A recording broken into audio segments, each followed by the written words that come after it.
8. यौगिक सिद्धियां। इसे महाराज श्री की एक कृपा ही समझना चाहिए कि मेरे मन का झुकाव कभी भी सिद्धियों की प्राप्ति की ओर नहीं रहा। यह भी ठीक है कि मेरी मानसिक स्थिति सिद्धियों को प्राप्त करने के अनुकूल कभी नहीं रही। यौगिक सिद्धियां प्राप्त करने से पूर्व प्रत्याहार की स्थिति उदय होना आवश्यक है, जबकि मेरा मन अभी चंचल तथा अस्थिर था। ऐसी अवस्था में यदि सिद्धियों की कल्पना भी करता तो केवल दिवा स्वप्न ही होता। मुझे यही चिंता थी कि किसी प्रकार मन की निर्मलता रूपी सिद्धि प्राप्त हो जाए। गुरुचरणों की सेवा रूपी सिद्धि में मेरी रुचि अवश्य थी, किंतु उसमें भी बीच बीच में मनोविकार उदय होकर उपद्रव खड़ा कर देते थे। मेरा मन सदा ही आशा तथा हताशा के झूले में झूलता रहता था। वैसे सिद्धियों के बारे में महाराज श्री के विचार हृदय मंथन भाग 1 में दिए जा चुके हैं, किंतु आज एक साधक ने आकर यही प्रश्न फिर खड़ा कर दिया। वह साधक काफी सुलझे हुए तथा गंभीर थे। महाराज श्री की व्याख्या शैली यहाँ भाग 1 की शैली से बहुत भिन्न है। महाराज श्री ने कहा, सिद्धियां क्या हैं? ईश्वरीय दिव्य शक्तियों का माया के अंदर प्रकटीकरण। ईश्वरीय शक्ति के 3 पक्ष हैं: इच्छा, क्रिया तथा ज्ञान। यह तीनों ही पक्ष सिद्धियों के माध्यम से प्रकट हो सकते हैं। वैसे इच्छा में भी क्रिया तथा ज्ञान होता है। इसी तरह क्रिया में भी इच्छा तथा ज्ञान में इच्छा और क्रिया होती है। जिस सिद्धि में जिस पक्ष की प्रधानता होती है, उसका नामकरण उसके अनुरूप किया जाता है। जैसे दूरदर्शन की सिद्धि ज्ञान प्रधान है, इच्छा प्रकट होने पर किसी वस्तु का प्राप्त हो जाना इच्छा प्रधान है, तथा आकाश गमन क्रिया प्रधान है। वस्तुतः यह सभी सिद्धियां मनुष्य मात्र को स्वाभाविक रूप से ही प्राप्त हैं, किंतु अहम तथा जगदाभिमुखी वृत्ति के मायामय आवरणों से ढककर विलुप्त हो गई है। ईश्वरीय शक्ति प्राणी मात्र में विद्यमान है, अतः उसके गुण तथा सिद्धियां भी सभी जीवों में हैं। पक्षियों में आकाश गमन की सिद्धि प्रकट है तो जलचरों में जल निवास की। कई पशु पक्षियों तथा कीड़ों को आने वाले मौसम का पूर्वानुमान हो जाता है। मनुष्य बौद्धिक विकास की सिद्धि को स्वाभाविक लिए हुए है, जिसे अपने प्रयत्न से वह और भी अधिक विकसित कर सकता है। एक पशु के शिशु को यदि जल में फेंक दिया जाए तो वह तैरने लगता है। भाव यह है कि सभी सिद्धियां जीवों में विद्यमान है, क्योंकि ईश्वर सभी में विराजमान है। इसका अर्थ यह हुआ कि सिद्धियां कहीं बाहर से नहीं आती, अंदर से ही प्रकट होती हैं। मनुष्य नित्य प्रति आकाश में पक्षियों को उड़ते देखता है, किंतु उसके समीप यह कोई सिद्धि या चमत्कार नहीं है। पक्षियों की शरीर रचना ही इस प्रकार की है कि वह आकाश में उड़ सकते हैं। अब कल्पना करो कि किसी को कोई व्यक्ति उड़ता हुआ दिखाई दे जाए तो उसे वह एकदम चमत्कार या सिद्धि स्वीकार कर लेगा। उसकी आंखों के सामने केवल शरीर का आधार है, किंतु यदि कोई पक्षी मृत हो जाए तो शारीरिक आधार के रहते हुए भी नहीं उड़ सकता, क्योंकि उड़ने वाली शक्ति क्रियारहित हो गई है। फिर एक गुब्बारा पंखरहित है, किंतु फिर भी उड़ता है। यहाँ उड़ने की क्रिया पंखों पर आधारित नहीं है, वह हल्का होने से हवा में उठता जाता है, किंतु यह सभी विचार भौतिक स्तर पर ही हैं।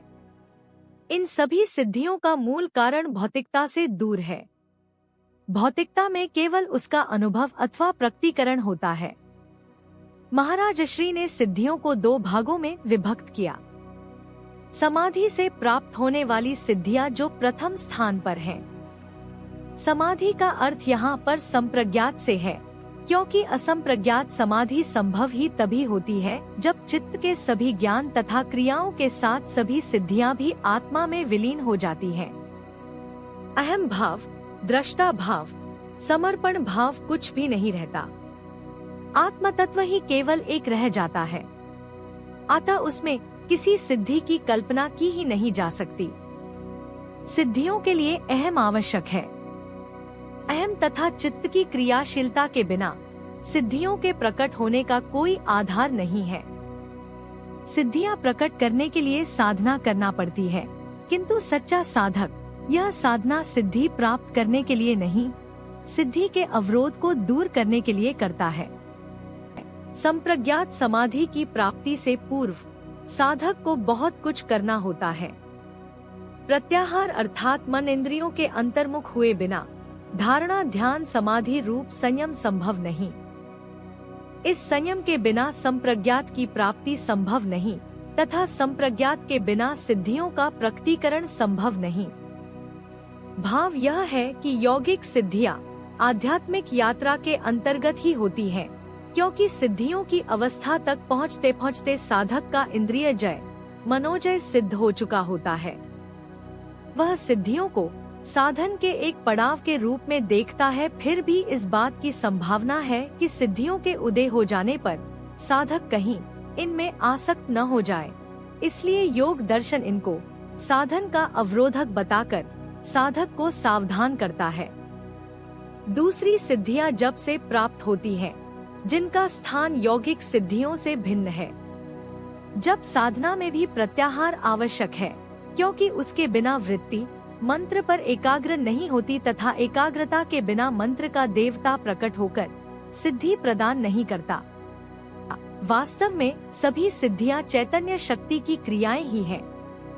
सिद्धि के अंदर कार्य कर रही शक्ति को सिद्धि का देवता कहा जाता है। प्राचीन काल में सभी विद्याओं का विकास आधिदैविक स्तर पर होता था। आयुर्वेद हो, संगीत हो या ज्योतिष, सबका आधार आधिदैविक ही था, अर्थात सभी ईश्वरीय शक्तियों का ही प्रकटीकरण था।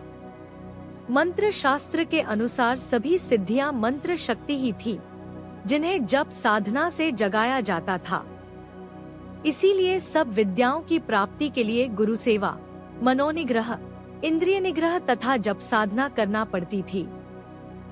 एक अन्य दृष्टिकोण से सिद्धियों को दो प्रकार से विभक्त किया जा सकता है, स्वतः अर्जित सिद्धियां तथा किसी महापुरुष के द्वारा प्रदत्त सिद्धियां। स्वतः अर्जित सिद्धियों के लिए स्वतः साधना करना पड़ती है, परंतु दूसरे प्रकार में कोई संत पुरुष किसी पर कृपा करके सिद्धि विशेष प्रदान कर देता है, जैसे विश्वामित्र जी ने रामचंद्र जी को शस्त्र प्रदान कर दिए थे। किसी दूसरे व्यक्ति को सिद्धि प्रदान कर देना भी एक सिद्धि है। कल्पिता तथा अकल्पिता भेद से फिर सिद्धियां दो प्रकार की हैं। कल्पिता अर्थात जिनकी कल्पना मन में रखकर साधना के द्वारा प्राप्त की जाती हैं।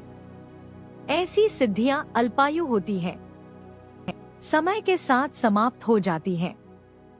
कल्पिता सिद्धियां किसी काम की नहीं, क्योंकि यदि मन में सिद्धि प्राप्ति की जिज्ञासा होगी तो स्वभावतः ही उसके साथ आसक्ति भी हो जाती है तथा उसका अहंकार भी आ जाता है। कल्पिता सिद्धियों के प्रदर्शन का भाव भी मन में उठता है, जो अभिमान को और भी बढ़ावा देता है। कल्पिता सिद्धियों का मार्ग अध्यात्म का मार्ग नहीं है। अकल्पिता सिद्धियां स्वतः प्रकट होती हैं। साधक उनकी प्राप्ति के लिए वरन अध्यात्म लाभ के लिए साधनरत होता है, किंतु मार्ग में सिद्धियां आ जाती हैं। साधक को अकल्पिता सिद्धियों के प्रति भी उदासीन रहना कर्तव्य है। योग दर्शन में सिद्धि लाभ के 5 उपाय बताए गए हैं: जन्म, औषधि, मंत्र, तप तथा समाधि। इनमें से समाधि को योग सिद्धि तथा जप को मंत्र सिद्धि कहा गया है। तप भी एक प्रकार से योग ही है, अंतर केवल इतना है कि संयम के स्थान पर तपस्या पर अधिक बल दिया जाता है। औषधि से सिद्धि आज के युग में कहीं देखने को नहीं मिलती। संभवतः कालक्रम से ऐसी औषधियां भी लुप्त हो गई हैं तथा उनके जानकार भी उपलब्ध नहीं रहे। पुस्तकों में अवश्य उनका उल्लेख मिलता है। जन्म से सिद्धि प्राप्ति में कोई साधन नहीं है। पूर्व जन्मों में साधना से जो सिद्धियां प्राप्त हो चुकी होती हैं, इस जन्म में भी अपने आप प्रकट हो जाती हैं। भूत सिद्धि तामसिक सिद्धि है, जिसमें भूत प्रेतों को वश में करके उनके माध्यम से चमत्कार दिखाए जा सकते हैं, किंतु ऐसी विद्याओं के जानकारों का अंत में अहित ही होता है।